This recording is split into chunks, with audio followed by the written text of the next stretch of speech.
Hi hello friends, welcome back to my channel cooking with Ramya. ಇವತ್ತು ನಾನು ನಿಮಗೆ ಒಂದು ಒಳ್ಳೆ ಹೆಲ್ತಿ ರೆಸಿಪಿನ ತೋರಿಸ್ತಾ ಇದ್ದೀನಿ. ಅದೇನಂದರೆ ವೆಜಿಟೇಬಲ್ಸ್ ಹಾಗೂ ಇದನ್ನು ಒಂದು ಒಳ್ಳೆ ಸೈಡ್ ಡಿಶ್ ಅಂತ ಕೂಡ ಹೇಳ್ಬೋದು. ಇದನ್ನು ತುಂಬಾ ಸಿಂಪಲ್ ಆ್ಯಂಡ್ ಕ್ವಿಕ್ಕಾಗಿ ಹೇಗೆ ಮಾಡೋದಂತ ನೋಡೋಣ. ಮೊದಲಿಗೆ ಒಂದು ಕುಕ್ಕರ್ನ ಬಿಸಿ ಇಟ್ಕೊಂಡು ಒಂದು 4 ಟೇಬಲ್ ಸ್ಪೂನ್ ಕುಕ್ಕಿಂಗ್ ಆಯಿಲ್ನ ಹಾಕ್ಕೊಳ್ಳೋಣ.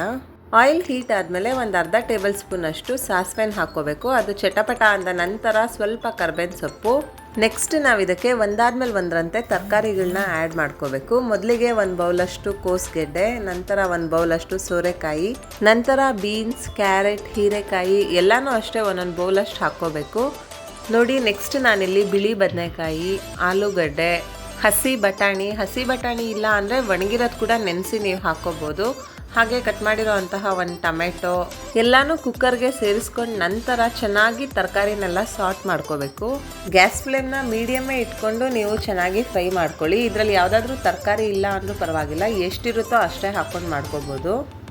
ನಂತರ ರುಚಿಗೆ ಎಷ್ಟು ಬೇಕೋ ಅಷ್ಟು ಕಲ್ಲುಪ್ಪು ಹಾಕ್ಕೋಬೇಕು. ಹಾಗೆ 1 ಸ್ಪೂನಷ್ಟು ಶುಂಠಿ ಬೆಳ್ಳುಳ್ಳಿ ಪೇಸ್ಟ್ನು ಕೂಡ ಹಾಕಿ ಚೆನ್ನಾಗಿ ಮಿಕ್ಸ್ ಮಾಡಬೇಕು. ನಂತರ ನಾವೀಗ ಗ್ಯಾಸ್ ಫ್ಲೇಮ್ನ ಲೋ ಇಟ್ಟು ಕುಕ್ಕರ್ ಲಿಡ್ನ ಸ್ವಲ್ಪ ಹಾಗೇನೆ ವಿಸಿಲ್ ಹಾಕದಂತೆ ಕ್ಲೋಸ್ ಮಾಡಿಬಿಟ್ಟು ಮಸಾಲೆಗೆ ರೆಡಿ ಮಾಡ್ಕೊಳ್ಳೋಣ. ಮೊದಲಿಗೆ ಒಂದು ಮಿಕ್ಸಿ ಜಾರ್ನ ತೊಗೊಂಡು ಒಂದು ಅರ್ಧ ಬೌಲಷ್ಟು ತೆಂಗಿನಕಾಯಿ, ಹಾಗೆ 1 ಸ್ಪೂನಷ್ಟು ಗಸಗಸೆ, 1-2 ಚಕ್ಕೆ, 2 ಲವಂಗ, ಹಾಗೆ 1 ಮರಾಠಿ ಮೊಗ್ಗು, 1 ಏಲಕ್ಕಿ ಕಾಯಿ, ಹಾಗೆ 2 ಸ್ಪೂನಷ್ಟು ಧನಿಯಾ ಪೌಡರ್, 1 ಸ್ಪೂನಷ್ಟು ಚಿಲ್ಲಿ ಪೌಡರ್. ನಾವು ಹಸಿಮೆಣಸಿನ್ಕಾಯಿ ಏನು ಬಳಸಿಲ್ಲ, ಬರೀ ಖಾರದ ಪುಡಿನೇ ಹಾಕ್ಕೊಂಡ್ರೆ ಸಾಕು. ಸೊ ನೆಕ್ಸ್ಟ್ ನಾವು ಇದಕ್ಕೆ ಒಂದು ಈರುಳ್ಳಿನ ಸ್ವಲ್ಪ ದಪ್ಪದಾಗಿ ಕಟ್ ಮಾಡಿಕೊಂಡು ಇದಕ್ಕೆ ಸೇರಿಸ್ಕೋಬೇಕಾಗತ್ತೆ. ಹಾಗೆ ಲಾಸ್ಟಲ್ಲಿ ಸ್ವಲ್ಪ ಕೊತ್ತಂಬರಿ ಸೊಪ್ಪು ಮತ್ತು 1 ಕಡ್ಡಿ ಕರ್ಬೇವಿನ ಸೊಪ್ಪನ್ನ ಹಾಕ್ಕೊಂಡು ಚೆನ್ನಾಗಿ ಪೇಸ್ಟ್ ಮಾಡ್ಕೋಬೇಕು. ಈ ರೀತಿಯಾಗಿ ನಾವು ರುಬ್ಬಿಟ್ಕೊಂಡಿರೋ ಅಂತಹ ಮಸಾಲೆನ ತರಕಾರಿಗೆ ಸೇರಿಸ್ಕೋಬೇಕಾಗತ್ತೆ. ನೋಡ್ತಾ ಇರ್ಬೋದು, ನಾನು ಎಲ್ಲ ಮಸಾಲೆನೂ ಕಂಪ್ಲೀಟಾಗಿ ಇದಕ್ಕೆ ಸೇರಿಸ್ಕೊಂಡ ನಂತರ ಒಂದು ಅರ್ಧ ಗ್ಲಾಸಷ್ಟು ನೀರು ಹಾಕಿ ಅದನ್ನು ಕೂಡ ನಾನು ಇದಕ್ಕೆ ಸೇರಿಸ್ಕೋತಾ ಇದ್ದೀನಿ.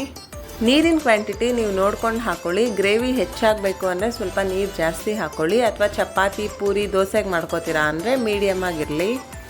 ಗೀ ರೈಸ್ಗೂ ಕೂಡ ನೀವು ಈ ತರಕಾರಿ ಸಾಗು ಮಾಡ್ಕೋಬೋದು. ನೋಡಿ, ಅದಕ್ಕೂ ಕೂಡ ಇಷ್ಟು ಮೆಷರ್ಮೆಂಟ್ ಇದ್ದರೆ ಸಾಕಾಗುತ್ತೆ. ಸೊ ತರಕಾರಿನೆಲ್ಲ ಚೆನ್ನಾಗಿ ಇನ್ನೊಂದ್ಸಲಿ ಮಿಕ್ಸ್ ಮಾಡ್ಕೊಂಡ ನಂತರ ನಾವು ಕುಕ್ಕರ್ ಲಿಡ್ನ ಕ್ಲೋಸ್ ಮಾಡಿ 1 ವಿಸಿಲಷ್ಟು ತರಕಾರಿನ ಕುಕ್ ಮಾಡಿಕೊಂಡ್ರೆ ಸಾಕಾಗುತ್ತೆ. ಅಷ್ಟರಲ್ಲೇ ತರಕಾರಿ ಎಲ್ಲ ಚೆನ್ನಾಗಿ ಕುಕ್ ಆಗಿರುತ್ತೆ. ನಾವು 2 ವಿಸಿಲ್ ಏನಾದರೂ ತೊಗೊಂಡ್ವಿ ಅಂದರೆ ತುಂಬಾ ಓವರ್ ಕುಕ್ ಆಗಿಬಿಡುತ್ತೆ ವೆಜಿಟೇಬಲ್ಸ್ ಎಲ್ಲ. ಸೊ ಈಗ 1 ವಿಸಿಲಷ್ಟು ಆಗಿದೆ, ಕುಕ್ಕರ್ ಕೂಡ ಕೂಲ್ ಆಗಿದೆ. ಲಿಡ್ನ ಓಪನ್ ಮಾಡಿ ನೋಡ್ಕೊಳ್ಳೋಣ. ವಾವ್, ತರಕಾರಿ ಎಲ್ಲ ಚೆನ್ನಾಗಿ ಕುಕ್ ಆಗಿದೆ. ನೋಡ್ತಾ ಇರ್ಬೋದು, ಥಿಕ್ನೆಸ್ ಕೂಡ ಪರ್ಫೆಕ್ಟ್ ಆಗಿದೆ. ಸೊ ನೀವು ಈ ಸ್ಟೇಜಲ್ಲೇ ಉಪ್ಪು ಖಾರ ಎಲ್ಲ ನೋಡ್ಕೋಬೋದು. ಏನಾದರೂ ಕಡಿಮೆ ಇತ್ತು ಅಂದರೆ ಸಾಲ್ಟ್ ಅಥವಾ ಖಾರ ಆ್ಯಡ್ ಮಾಡ್ಕೋಬೋದು. ಸೊ ಫೈನಲ್ ಆಗಿ ನಮ್ಮ ವೆಜಿಟೇಬಲ್ ಸಾಗು ಅಥವಾ ತರಕಾರಿ ಸಾಗು ರೆಡಿ ಆಗಿದೆ. ಇದನ್ನ ಈಗ ಒಂದು ಸರ್ವಿಂಗ್ ಬೌಲ್ಗೆ ಟ್ರಾನ್ಸ್ಫರ್ ಮಾಡೋಣ. ನೋಡಿ, ತರಕಾರಿ ತಿನ್ನಲ್ಲ ಮಕ್ಕಳು ಅಥವಾ ದೊಡ್ಡವರು ಅಂತಾರಲ್ಲ, ಅಂಥವ್ರು ಈ ರೀತಿಯಾಗಿ ರುಚಿಕರವಾಗಿ ಮಾಡಿಕೊಟ್ರೆ ಎಂಥವರು ಕೂಡ ಟೇಸ್ಟ್ ಮಾಡ್ತಾರೆ. ಸೊ ಲಾಸ್ಟಲ್ಲಿ ಸ್ವಲ್ಪ ಕಟ್ ಮಾಡಿರೋ ಅಂತಹ ಕೊತ್ತಂಬರಿ ಸೊಪ್ಪನ್ನ ಹಾಕ್ಕೊಂಡು ಗಾರ್ನಿಷ್ ಮಾಡ್ಕೊಳ್ಳೋಣ. ನಿಮಗೆ ಈ ನನ್ನ ವೆಜಿಟೇಬಲ್ ಸಾಗು ರೆಸಿಪಿ ಇಷ್ಟವಾದರೆ ನನ್ನ ಚಾನಲ್ಗೆ ಸಬ್ಸ್ಕ್ರೈಬ್ ಮಾಡಿ, ಈ ವಿಡಿಯೋನ ನಿಮ್ಮ ಫ್ರೆಂಡ್ಸ್ ಆ್ಯಂಡ್ ಫ್ಯಾಮಿಲಿ ಜೊತೆ ಶೇರ್ ಮಾಡಿ. ಹಾಗೆ ನಿಮ್ಮ ಅನಿಸಿಕೆ ಮತ್ತು ಅಭಿಪ್ರಾಯಗಳನ್ನ ಕಮೆಂಟ್ ಬಾಕ್ಸಲ್ಲಿ ತಿಳಿಸಿ. ಮುಂದೆ ಒಂದು ಹೊಸ ರೆಸಿಪಿ ಜೊತೆ ಸಿಗೋಣ. ಅಲ್ಲಿವರೆಗೂ take care, have a great day, bye.